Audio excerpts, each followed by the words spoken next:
पिछले एपिसोड में आपने देखा कि कामना अपने पिता को अपने कमरे में देखकर खुश हो जाती है। तभी प्रिंसिपल साहब के बुलाने पर वो ऑफिस में आती है। प्रिंसिपल साहब उसे बताते हैं कि अभी कुछ देर पहले तुम्हारे पिताजी का देहांत हो गया। कामना को विश्वास नहीं होता। जब वो अपने कमरे में पहुंचती है तो उसके पिता उसके सामने गायब हो जाते हैं। कामना उनके उल्टे पैर देखकर हैरान हो जाती है। कामना ये सदमा बर्दाश्त नहीं कर पाती और दूसरे कॉलेज में दाखिला ले लेती है। कॉलेज में कुछ लड़कियां भूत प्रेत की बातों पर विश्वास नहीं करती। तभी कामना उनसे कहती है कि भूत प्रेत होते हैं, मौत के बाद भी जिंदगी होती है। वो वादा करती है कि वो मरने के बाद भी वापस आकर दिखाएगी। अश्विनी कामना को बताती है कि हॉस्टल का जो रूम नंबर 13 उसे मिला है उसमें एक लड़की ने आत्महत्या की थी और अब भी उस लड़की की आत्मा उसमें भटकती है। अब रात को कामना को अपने कमरे में जाने से डर लगता है। वो हर कमरे में मदद मांगने जाती है लेकिन कोई उसकी मदद नहीं करता। तभी वार्डन उसे जबरदस्ती अपने रूम नंबर 13 में जाने के लिए कहती है। रूम में जाने के बाद वो देखती है कि पंखे से किसी लड़की की लाश लटकी हुई है। सदमे के कारण कामना की मौत हो जाती है। कामना की मौत के बाद अश्विनी और उसकी सहेलियों को सपने में कामना नजर आती है। वो चारों इस भयानक हादसे से घबरा जाती है। अगले दिन क्लास में जब प्रोफेसर लड़कियों की हाजिरी ले रहे होते हैं तभी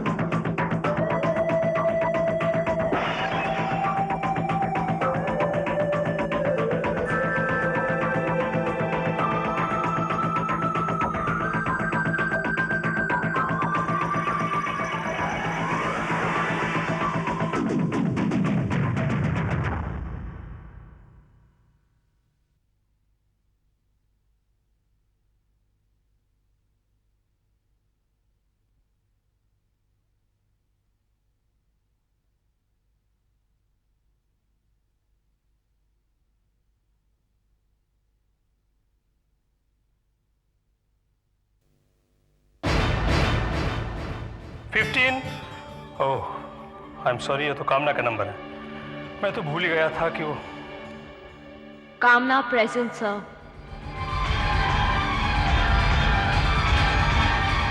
मुझे यहाँ तक पहुँचने में बहुत मुश्किलें आई हैं, लेकिन मैं पहुँच ही गई।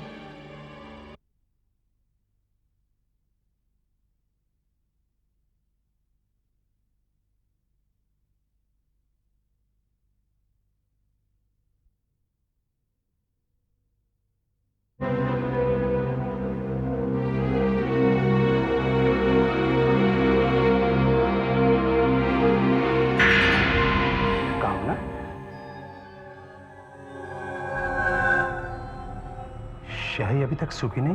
मतलब? खड़े हो जाओ। Stand up, stand up. तुम कामना के बेंच के ठीक सामने बैठी हो ना हो ये तुम्हारी हरकत है। बोलो, है कि नहीं? सर, मैं ऐसा मजाक कैसे कर सकती हूँ? तो फिर क्या कामना की आत्मा ने यहाँ आकर बोला प्रेजेंट सर और लिख दिया यहाँ आकर कामना? मुझे क्या पता, मैं तो यहाँ बैठी हूँ। Shut up. मैं तुम्हें अच्छी तरह से जानता हूँ। पहले भी कई बार तुम क्लास में शरारतें करती पकड़ी गई हो। बोलो। Shut up. तुझे क्या लगता है ये अश्विनी की शरारत थी या फिर कामना वापस? मेरी तो कुछ समझ में नहीं आ रहा। जितना इसके बारे में सोचती हूँ उतना ही ज्यादा डर लगता है। एनीवे, मुझे कुछ हिस्ट्री की किताबें ढूंढनी है। मैं तुझे बाद में हॉस्टल में मिलती हूँ। बाय।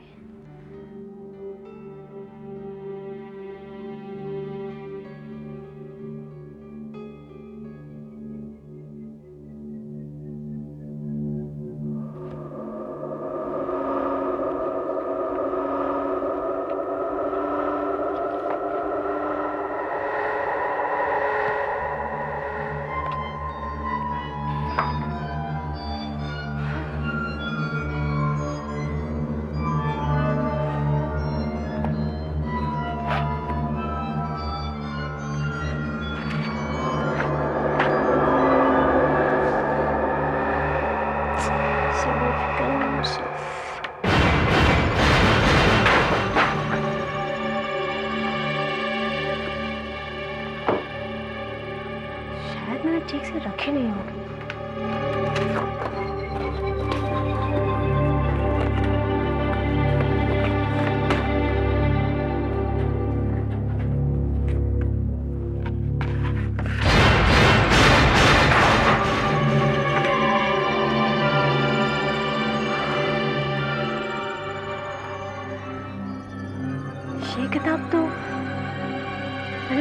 आई थी?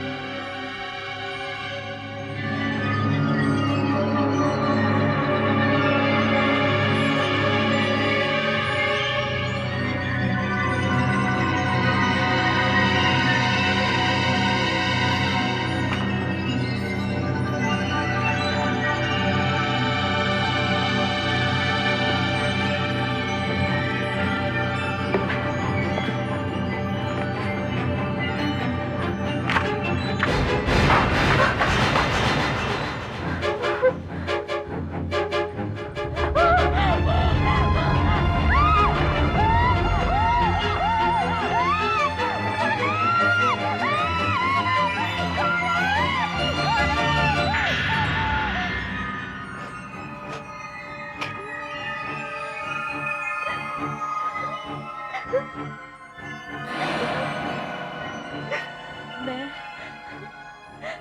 अपना वादा भूली नहीं हूँ। कहा था ना मैं वापस आऊंगी। कामना, मुझे क्या लगता है, क्या कामना वापस आने की कोशिश कर रही है? देख, पहले वो सपना और अब ये अजीब अजीब घटनाएं। बकवास बकवास। पहले हम सब लड़कियों को डराने की कोशिश करते थे, अब इन हरकतों से हमें कोई डराने की कोशिश कर रहा है। लेकिन हमें क्यों? किसी को क्या पता कि कामना की मौत के जिम्मेदार हम लोग हैं। और अगर कोई मजाक कर रहा है तो वो हम चारों में से कोई एक है। तुम सब लोग मुझे क्यों घूर रही हो? मैंने कुछ नहीं किया है, मैं बता रही हूँ। अश्विनी, एक बात बता मुझे। जब मैं लाइब्रेरी में थी 5 बजे, उस वक्त वो कहाँ थी? मैं अपने रूम में थी, और कहाँ? मैं नहीं, कोई और कर रहा है ये। और कौन?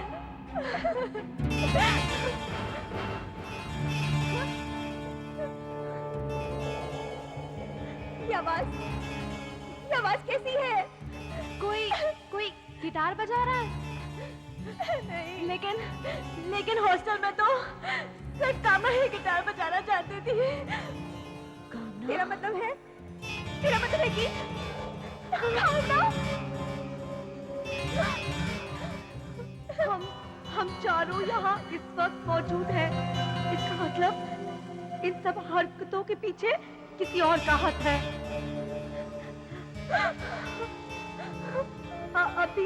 अभी पता चल जाता है।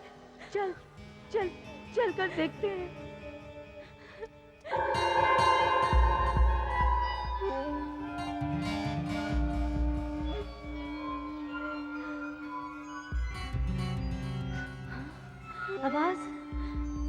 आवाज वहां से आ रही है,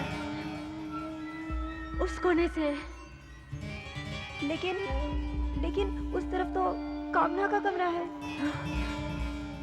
चलो देखते हैं।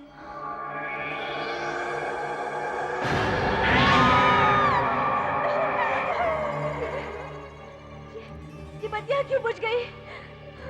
मुझे अब बहुत खतरा नजर आ रहा है। प्लीज, हम लोग अपने कमरे में वापस चलते हैं। हाँ, बाहर जाकर टॉर्च लेकर आते हैं। हाँ। नहीं, अगर हम जरा भी यहाँ से हिले तो जो भी वहाँ है वो वहाँ से भाग जाएगा। हमें आगे बढ़ना चाहिए। नहीं, मैं और आगे नहीं बढ़ सकती। अश्विनी, तू आगे बढ़। हाँ, तू जाकर दरवाजा खोल, अभी पता चल जाएगा कि अंदर कौन है। तू जा।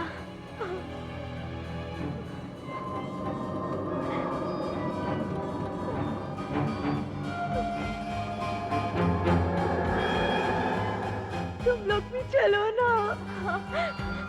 हम लोग भी आ रहे हैं।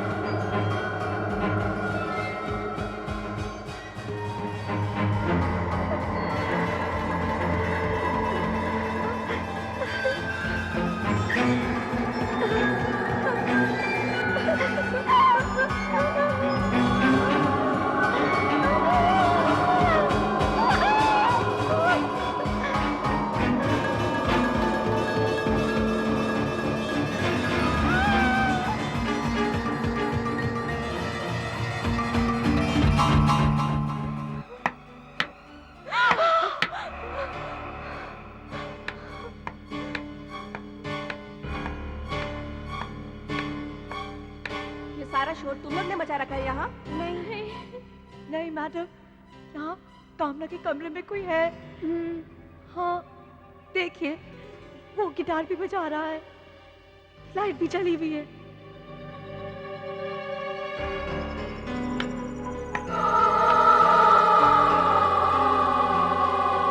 कहाँ है लाइट?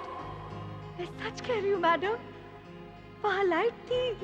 आप दरवाजा खोलकर देख लीजिए।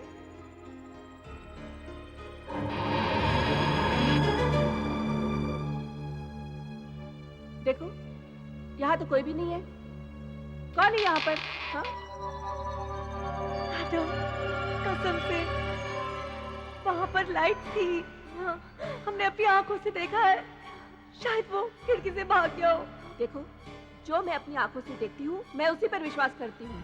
और मैंने तुम चारों को कामना के कमरे के बाहर देखा है और गिटार का शोर भी तुम ही लोग मचा रहे थे। नहीं मैडम, हम लोग तो। तुम चुप करो शारदा। और तुमने जो किया है ना क्लासरूम में, वो मुझे सब पता है। और लाइब्रेरी की बात भी मुझे सब पता है। मैडम वो बड़े अफसोस की बात है, इतनी बड़ी बात हो गई और तुम लोग ने उसका मजाक बना रखा है। Go to your rooms. सुबह देखूंगी कि तुम लोग के साथ क्या सुलूक किया जाएगा।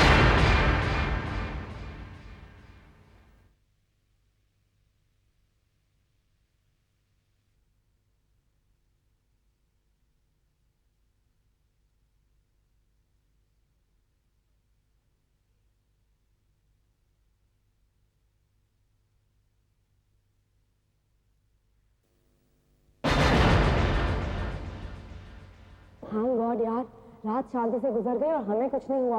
हम लोग बच गए। अब हमें जल्दी से हॉस्टल जाना चाहिए और सामान पैक करना चाहिए और यहाँ से भागना चाहिए। हॉस्टल? हॉस्टल तो क्या, मैं तो कहती हूँ कि अगर कॉलेज छोड़कर भी जाना पड़े तो दुख नहीं होगा, कम से कम जान तो बच जाएगी। नहीं, ये दिन रात में कैसे बदल गया? ऐसा नहीं हो सकता, ऐसा नहीं हो सकता। तुम लोगों को यकीन नहीं होता? तुम लोगों ने इसी जगह पर मुझसे सबूत मांगा था ना? देखो मैं वापस आई हूँ, ये साबित करने के लिए कि आत्मा होती है। अब विश्वास हो गया ना तुम लोगों को? हमें विश्वास हो गया है। मेरी मौत तुम लोगों की वजह से हुई है। अब मैं तुम सबको मारूंगी। मुझे माफ कर दो, गलती मेरी थी। मैंने ही वो झूठी कहानी बनाई थी और उस वक्त मुझे जरा भी मालूम नहीं था कि तुम बीमार हो और तुम जल्द से मर जाओगी। मुझे मरने का अफसोस नहीं है प्रिया। मरने के बाद मैं अपने पापा के और करीब चली गई, लेकिन मुझे गुस्सा इस बात का है कि तुम लोगों ने ना तो सिर्फ एक झूठी कहानी बनाई, बल्कि पंखे से एक लड़की को लटका भी दिया। ये गलत है, हमने किसी को नहीं लटकाया। तो फिर वो लड़की कौन थी जो पंखे से लटक कर गोल गोल घूम रही थी, जिसका चेहरा उसके लंबे बालों से ढका हुआ था? हमें नहीं पता कमला, हमें नहीं पता, कुछ नहीं पता। लेकिन मुझे पता है और मैं उसे जिंदा नहीं छोड़ूंगी। मुझे पता है वो लड़की कौन है। मुझे पता है वो लड़की कौन है।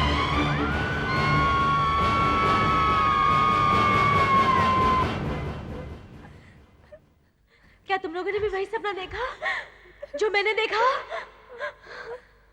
कामना वापस आ गई है, इसमें अब कोई शक नहीं है।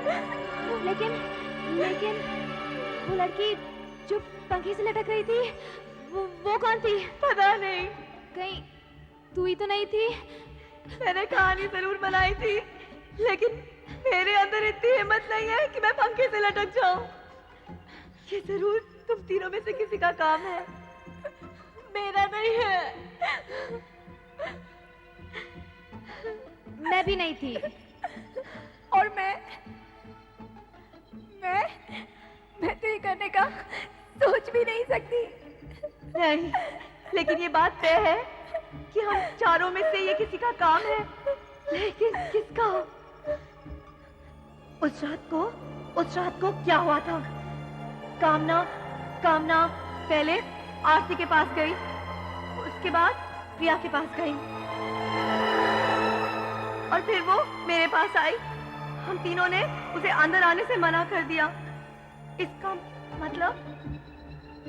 मतलब हम तीनों अपने ही कमरे में मौजूद थे। अब बची सिर्फ तुम, शारदा। नहीं, मैं भी अपने कमरे में थी। नहीं, तुम झूठ बोल रही हो। तुम अपने कमरे में नहीं थी। तुम कामना के कमरे में थी और पंखे से लटकी हुई थी। नहीं। देख, सच सच बता दे, वरना हम सब मारे जाएंगे। प्लीज बता दे। हाँ, वो मैं ही थी। मैंने ही पंखे से लटककर तेरी कहानी को हकीकत का रूप दिया था। मैंने ही नकली बालों वाली विग पहन रखी थी। लेकिन मैं सच कह रही हूँ, मेरा इरादा गलत नहीं था। मैं तो सिर्फ उसे डराना चाहती थी। तुझे ये सब करने की क्या जरूरत थी? तुम लोग सब मुझे बेवकूफ समझते हो, बुद्धू समझते हो कि मैं कुछ भी नहीं कर सकती। इसलिए जिस दिन तुमने कामना को वो कहानी बताई तो मेरे दिमाग में ये आइडिया आया। मैंने सोचा ये अच्छा मौका है तुम सबकी नजरों में हीरोइन बनने का। देख लिया, अपने हीरोइन बनने का नतीजा, एक लड़की की जान चली गई। पर मैंने तो कभी सोचा नहीं था कि वो मर जाएगी। मैं तो सिर्फ उसे डराना चाहती थी। तूने अपने बेवकूफ होने का एक और सबूत दे दिया। प्लीज मुझे बचा लो, मेरी मदद करो। प्लीज अश्विनी, प्लीज मुझे मत निकालो। सिर्फ सुबह तक मेरा साथ दे दो, फिर मैं खुद यहाँ से चली जाऊंगी। प्लीज हम तेरा साथ नहीं दे सकते। तेरी वजह से हम सब लोग मारे जाएंगे। प्लीज जा यहाँ से। प्लीज सॉरी जाना प्लीज। मैं किसी और लड़की के रूम में चली जाती हूँ, या फिर मैडम के पास चली जाती हूँ। वो मेरी मदद जरूर करेगी। हाँ।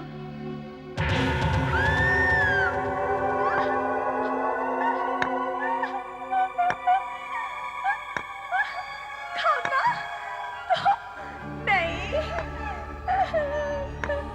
शारदा, आज तुम्हें मुझसे कोई नहीं बचा सकता। नहीं। हाँ शारदा,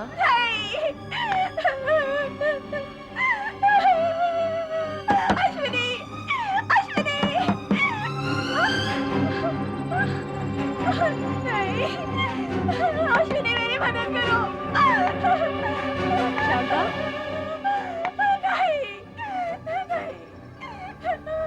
शारदा, उस रात मेरे लिए किसी ने दरवाजा नहीं खोला। आज तेरे लिए भी कोई दरवाजा नहीं खोलेगा। नहीं, मेरे पास बताओ। जो कुछ भी उस रात मेरे साथ हुआ, वो सब आज तेरे साथ भी होगा। मेरे पास बताओ, मुझे माफ कर दो प्लीज। आज तुझे कोई नहीं बचा सकता शारदा। मुझे माफ कर दो। इसे कहते हैं ऊपर वाले का इंसाफ। नहीं शारदा, तू घबरा मत। खाना प्लीज, खाना। मेरा चश्मा कहाँ गिर गया? हे भगवान, मुझे कुछ दिखाई नहीं दे रहा।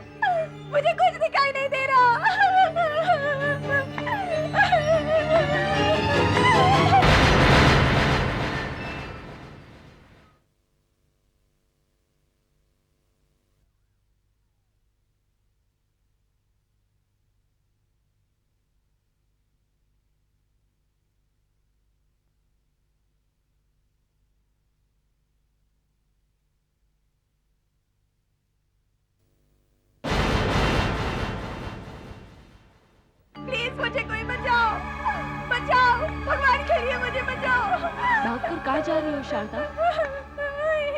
और कहाँ तक जाओगी? मैं जिंदगी और मौत की सीमा पार करके आई हूँ यहाँ तक। नहीं, मुझे माफ कर दो। सिर्फ तुम्हारे लिए शारदा। और तू है कि मुझसे दूर भाग रही है।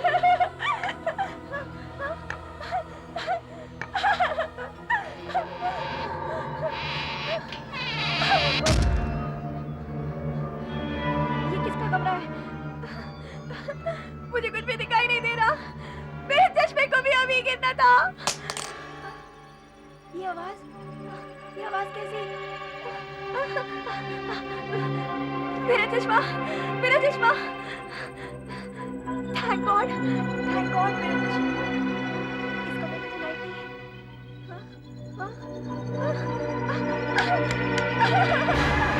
शारदा, नहीं। लाइट का स्विच उस दिन भी काम नहीं कर रहा था और आज भी नहीं करेगा। शारदा, ये मेरा कमरा है। ये वो कमरा है जिसमें तुम्हारी वजह से मेरी मौत हुई। कमरा नंबर 13। सब कुछ इस कमरे में उसी तरह है जैसा उस रात था। प्लीज मुझे मत मारो। मैंने तो सिर्फ तुम्हारे साथ एक मजाक किया था। मैं तुम्हें मारना नहीं चाहती थी। प्लीज मुझे मत मारो, प्लीज मुझे मत मारो। घबराओ मत शारदा, मैं तुम्हें नहीं मारूंगी। मैं तुम्हें कुछ नहीं करूंगी।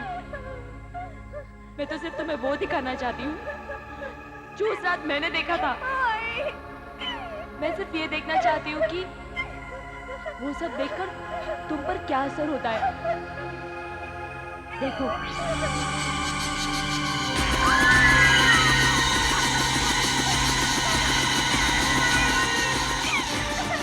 शारदा, मैं तुम्हें एक आखिरी चीज दिखाना चाहती हूँ। तुम जरूर देखना चाहोगी। देखना चाहती हो कि मरी हुई लड़की कौन है?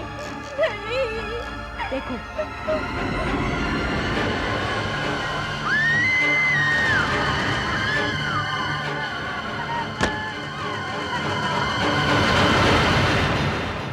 कहते हैं कि जब कोई रात को आपके घर के बाहर से 3 बार आपका नाम पुकारे तो दरवाजा कभी नहीं खोलना चाहिए। और अगर किसी ने आपके घर पर एक निशान लगा दिया हो और उस निशान में से निकली आकृति किसी का भी रूप धारण कर सकती है तो आपको मालूम ही नहीं पड़ेगा कि आपको कौन बुला रहा है। दरवाजा खोला तो मौत भी हो सकती है। देखिए एक जड़ी बूटियों वाले तांत्रिक और पढ़ी लिखी डॉक्टर के बीच संघर्ष, आहट के अगले एपिसोड पुकार में।